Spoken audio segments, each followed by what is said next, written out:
Hi, this is Matthias from John Chipalone's. We are at one of our customers' houses where we made some major system upgrades as well as ductwork changes, and we're going to come look at it. Why don't you come join us? We're here with Max. Max, thanks for your time today. I appreciate it. Yeah. You had given us a call earlier this year about needing a system replacement. And can you tell me a little bit about what led you to call us? Absolutely. So we moved in October. After living through a winter, the heating system seemed to work okay, but there were some cold spots throughout the house. We have a breakfast room where we eat all of our meals and found that it was cold and drafty in there, a mud room that seemed very cold.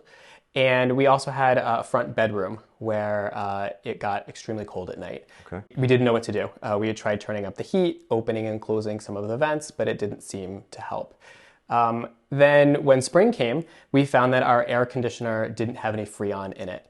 And I think it was something like 20 years old. Okay. And we knew that we needed to replace it. So we wanted to shop around and see what some of our options were. Between some of the solutions that we had talked about, I know we talked about some ductwork issues, changing a lot of ductwork actually down the basement. What separated some of those solutions to what other contractors had said to you? We must have talked to 4 or 5 contractors, and they had all come in, talked to us about different brands, about different sizes. Everyone who we talked to gave us a different answer and lots of different options. Right. What we liked and what we sort of felt comfortable talking to you about was changing some of the ductwork to try to get some of the air into places in the house that it just wasn't going.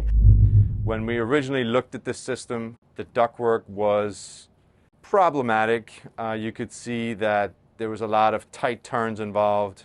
Some of the ducts were run all over the place, and it just wasn't very, very friendly to air movement. If we think about air is very lazy and it wants to flow to easy to reach areas. So if you have some restrictive ductwork, it can be problematic to get air in there. So I just wanted to show you a couple of changes we made. So we installed a carrier system in here, super reliable, high efficient, multi-stage.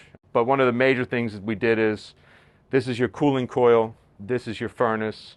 Underneath this coil, it can be very restrictive for air, so we put a spacer between here to try to create a little bit of space between some of that restriction and where the air comes out. So this just allows the air to flow through this coil very easy. We also have a streamlined fitting. The air is flowing this way, so you want to try to take 90-degree turns out of this ductwork to make the air flow a lot easier.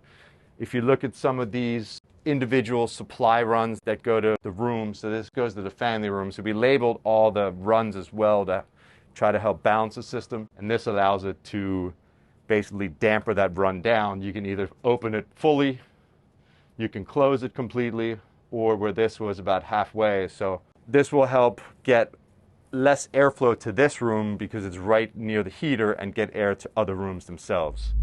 As far as the problems you were having with the different rooms not being hot and cold enough, how much of a difference has it made for those rooms? After you switched out some of the ductwork, you also installed a lot of dampers in the basement and showed us how to open and close those to help air go to certain areas of the house. So closing some vents, sealing some off, really sort of getting that air into that front cold bedroom really helped a lot. So this winter, we have one of the wireless sensors in that bedroom, and it's comfortable, day and night. It's really made a big difference.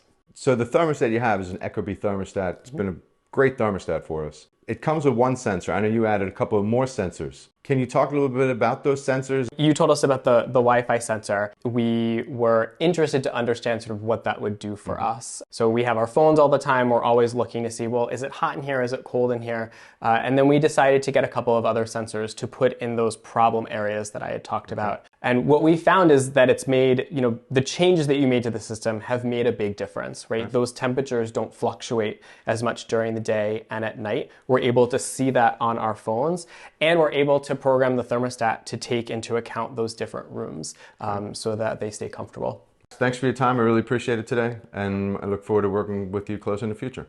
Thanks. I appreciate you explaining everything in really easy to understand ways, and coming in here and just doing a great job. We're comfortable now. We're not freezing. We're not too hot, and that's really made a big difference for us. Great. Thank you. Thank you. Well, thanks for joining us today. I appreciate your time. If you're experiencing similar problems, we'd love to help you out with a solution. Give us a call or check us out online. Thanks.